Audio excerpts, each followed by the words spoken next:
Imagine waking up one morning with the disquieting awareness that the life you've been leading isn't genuinely yours. That every choice you've made, every conviction you cling to, and even the longings that propel you may not spring from your true core, but from the expectations, conditioning, and hidden influences of the world around you. Consider this: how much of your identity reflects your real self, and how much is simply a mask crafted under external pressure? How often do you sense that you're merely performing a part, following a script authored by society, your upbringing, or the quiet anxieties lurking in your mind? Today, we begin a journey into one of Carl Jung's deepest revelations, the notion that life doesn't truly begin until you discover your own being. But what does it really mean to find yourself? Is it just about becoming more self-aware, or does it involve a more profound, transformative process? Stay with me, because as we reveal the unseen forces that shape who you are, you'll understand why most people never fully uncover themselves, and learn how you can break free. The final insight we'll explore is the most potent of all, capable of reshaping not only your self-image, but also how you interact with the world. Carl Gustav Jung was a trailblazer in depth psychology, an explorer who moved beyond the mainstream theories of his era to map the vast, hidden territories of the unconscious. Unlike many of his contemporaries, Jung didn't view mental health as merely conforming to societal expectations. Instead, he saw true psychological development as a path toward individuation, the lifelong process of becoming the most authentic version of yourself. But here's the hard truth: most people never embark on that journey. They stay confined within a version of themselves sculpted by outside forces, living to meet others' expectations without ever asking if their path truly reflects who they are. They chase validation from the world, believing happiness lies in approval, achievement, or fitting in. Yet beneath the surface, a restless whisper persists: something essential is missing. Jung taught that real life only begins when we stop fleeing from ourselves. But to grasp what it means to truly find yourself, we first need to see what keeps most people from ever getting there. From the moment we're born, we're shaped, given names, assigned roles, and taught what behavior is praised or punished. This conditioning is so gradual and subtle that we seldom question it. We adapt, we conform, and over time we learn to stifle the parts of ourselves that don't fit the mold. Think back to your childhood. Were there times you spoke or acted with complete freedom, only to be met with disapproval? Maybe you were told to be realistic, stop being so sensitive, or that some feelings and desires were inappropriate. Little by little, you tucked those expressions of yourself away where no one could see, building a facade that Jung called the persona. The persona is the mask we wear for the world. It helps us fit in, manage relationships, and earn acceptance. But here's the catch: the more we fuse our identity with this mask, the further we drift from our true selves. We start to believe the persona is all there is, forgetting that something real lies beneath it. On the flip side is the shadow. If the persona is what we show others, the shadow is what we hide: our fears, forbidden wants, vulnerabilities, even the strengths we refuse to acknowledge. And the shadow doesn't vanish just because we ignore it. It works quietly beneath the surface, shaping our thoughts, actions, and emotional responses. What we reject in ourselves doesn't disappear. It often reappears unconsciously, especially through projection. Think about it. Have you ever been inexplicably irritated by someone, or found yourself triggered by traits in others that seem to provoke an intense reaction? Jung argued that when we're disturbed by qualities in someone else, it's often because those very traits live in our own shadow. But imagine if I told you that your shadow, the very parts of yourself you've buried and ignored, actually holds the secret to discovering your true self. Those suppressed traits aren't your foes, they're the missing fragments that complete you. Jung's profound insight was that psychological growth doesn't come from erasing the shadow, but from integrating it. It means delving into your unconscious, facing the qualities you've denied, and reclaiming them. When you do this, you tap into a deep wellspring of personal power, authenticity, and freedom. This marks the start of the real journey.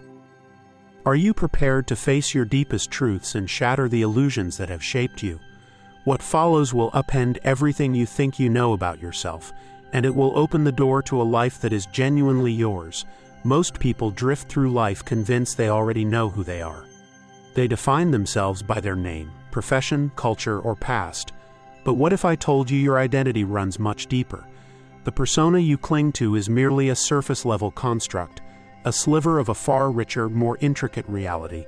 Jung believed that inside every person lies a hidden realm, a vast, complex inner landscape filled with forgotten memories, repressed emotions, unacknowledged desires, and untapped potential. To truly find yourself isn't to build a new identity, but to unearth what's already been buried within. Pause and consider this. Have you ever felt an inexplicable yearning for something more, a quiet sense that a higher version of yourself is waiting to be revealed? That isn't mere fantasy, it's your unconscious urging you onward. Jung called this journey individuation. He argued that real satisfaction doesn't come from meeting outside expectations, but from integrating every part of ourselves, light and dark, strength and shadow. Yet before we can integrate these facets, we must first face them. And here's where most people falter. Why? Because looking inward can be painful. It means confronting aspects of your character you've long ignored, questioning beliefs you've held for years, and battling fears and inner conflicts that have quietly directed your life. Think about it. How often do we flee from silence? How often do we busily fill our days with work, social media, or entertainment just to avoid being alone with our thoughts? This perpetual distraction isn't random. It's a defense mechanism, a way to dodge the deeper questions bubbling beneath the surface. But no matter how we try to sidestep them, these hidden parts of ourselves remain. They resurface unexpectedly in waves of anxiety, patterns of self-sabotage, unfulfilling relationships, or that persistent sense of being adrift. Jung taught that your unconscious is constantly speaking to you, but you've learned to tune it out. Yet, if you begin to listen, patterns start to emerge. You'll see how your deepest wounds steer your decisions, how desires you've pushed aside drive your actions, and how your greatest fears often carry the richest insights. Take, for example, the fear of rejection. Countless people live in terror of being judged or left behind. They chase approval, shy away from conflict, and mute their honest thoughts just to keep the peace. But is this really about what others think, or does it reach back to something more primal, an old childhood hurt, a moment when you felt invisible or unworthy? Jung would say that this dread isn't merely an emotion. It's a shadow part of yourself that hasn't been welcomed into the light. And until you bring it out into the open, it will keep pulling your strings from behind the scenes. Here's the remarkable part. Once you face these hidden aspects, they lose their grip on you. Imagine how it would feel to move through life free from the fear of judgment, speaking your truth without hesitation, and making choices based not on others' expectations, but on what truly resonates within you. This is the power of individuation, not becoming someone new, but becoming more fully yourself. But how do you start? How do you bring those unseen forces into awareness? Jung believed that symbols, dreams, and introspection unlock the unconscious. He saw dreams as communications from your deeper self, revealing truths you might be ignoring. He also championed creative outlets, art, writing, music, as pathways into those hidden parts of your mind. Yet perhaps the most crucial step is simply awareness.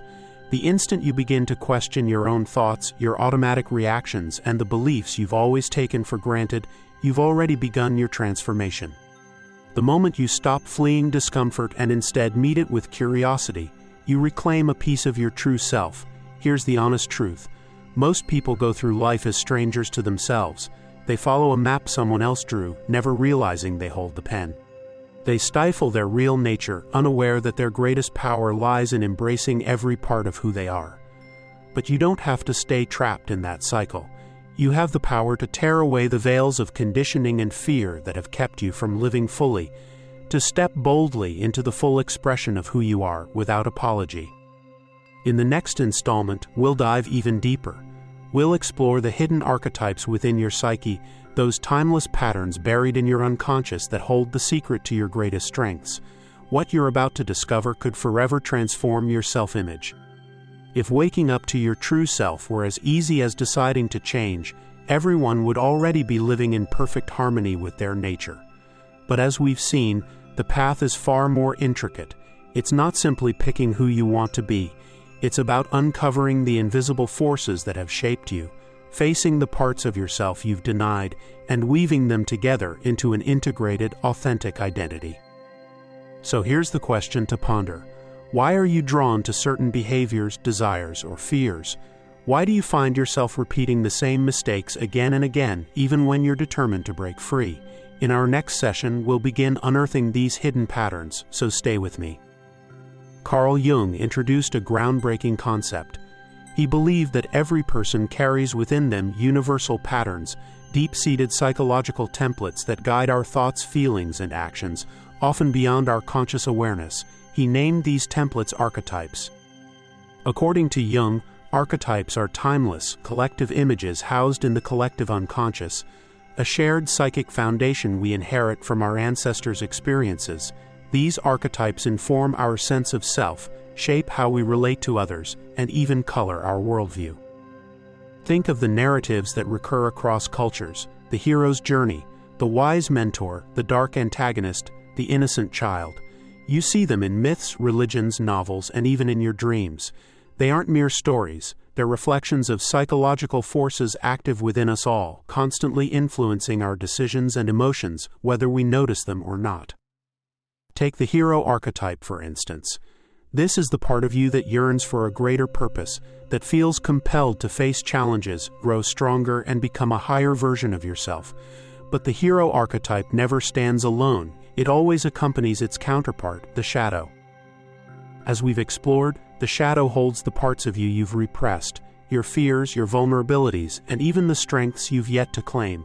In every myth, the hero must face this shadow, often portrayed as a monster, an adversary, or an overwhelming trial, before true growth can occur. Now, bring this into your own life. Have you ever sensed it was time to change, yet felt something inside push back? Perhaps you saw a chance to become a more empowered, authentic version of yourself, but fear, uncertainty, or self-sabotage kept you rooted in place. That inner struggle is the very clash between your hero and your shadow. Most people try to bury their shadow, to push it away and pretend it isn't there. But Jung taught that real change comes not from rejection, but from integration, from learning what the shadow has to teach us. Suppose you're plagued by self-doubt. Rather than deny it or act as if it doesn't exist, Jung would invite you to ask, where does this self-doubt originate? Is it a genuine part of you, or was it grafted onto you by past wounds, societal norms, or the critical voices of others? By tracing its source, you begin to transform doubt from a hidden enemy into a guide for your growth. Every lesson hides a gift. Consider your self-doubt. Rather than simply a flaw, it may conceal humility, deeper reflection, or the capacity to understand multiple viewpoints. When we reframe our inner conflicts as signals from the unconscious, they stop being obstacles and become guides to growth. But archetypes extend far beyond the hero and the shadow. Among the most influential are the anima and animus. Jung proposed that every man carries an inner feminine principle, the anima, and every woman carries an inner masculine principle, the animus. These aren't about physical gender, but about the complementary energies we each possess. The anima embodies qualities like intuition, emotional depth, creativity, and a strong link to the unconscious. The animus brings logic, structure, discipline, and assertiveness. When these energies are balanced, we experience a sense of wholeness.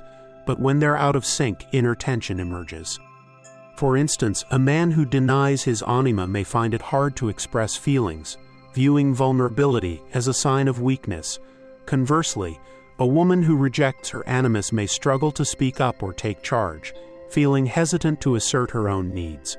Recognizing and integrating both sides of this duality is key to psychological harmony and personal empowerment. When you welcome these energies instead of pushing them away, they transform into tremendous sources of power. This realization brings us to one of Jung's central teachings. To truly discover yourself, you must accept every aspect of your being, the light and the dark, the masculine and the feminine, the familiar and the mysterious. Individuation isn't about becoming someone new, it's about becoming whole.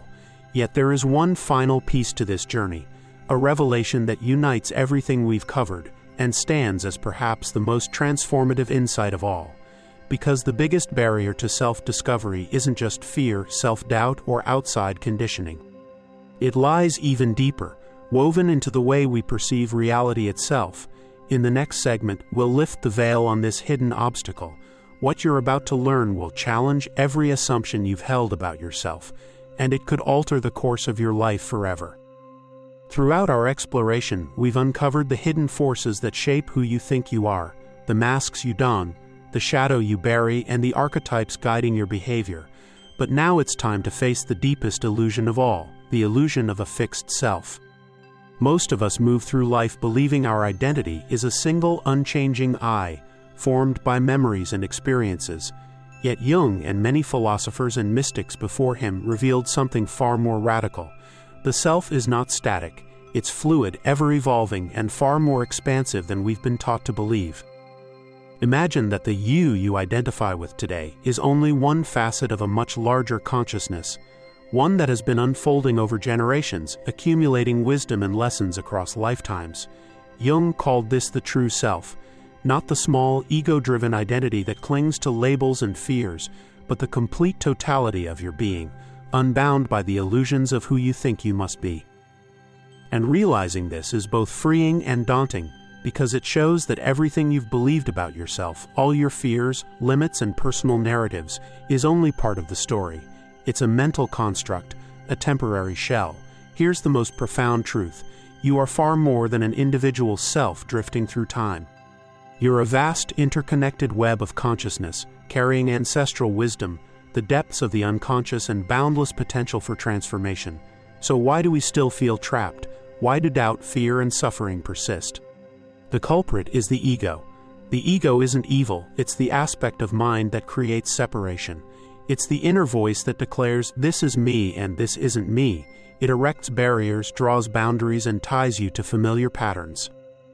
You are not a fixed entity, but a constantly evolving being, and the moment you let go of the rigid story you've constructed about yourself, you open the door to limitless possibility. But how do you transcend the illusion of self and step into the fullness of your being? Jung offered a roadmap that demands courage, honest self-examination, and the willingness to relinquish everything you think you know about who you are. Embrace the unknown. Most people recoil from uncertainty, but the unknown is where growth and transformation live. Release attachment to labels. You are more than your name, your career, your history, or even your personality traits.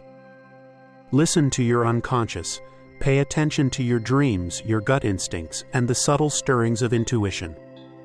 Follow these steps, and you'll begin to move beyond the confines of ego and into an expansive, authentic experience of life, one that continually unfolds, transforms, and surprises you.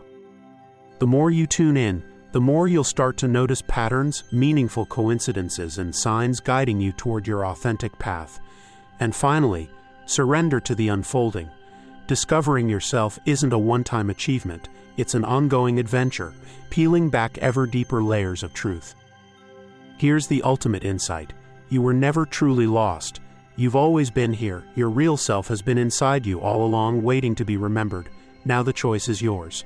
Will you stay a fragment of your potential, chained by old fears and illusions, or will you step courageously into the unknown, embracing the boundless, expansive being you're meant to be? Because life truly begins the moment you find yourself, and now you know the way. Thanks for watching.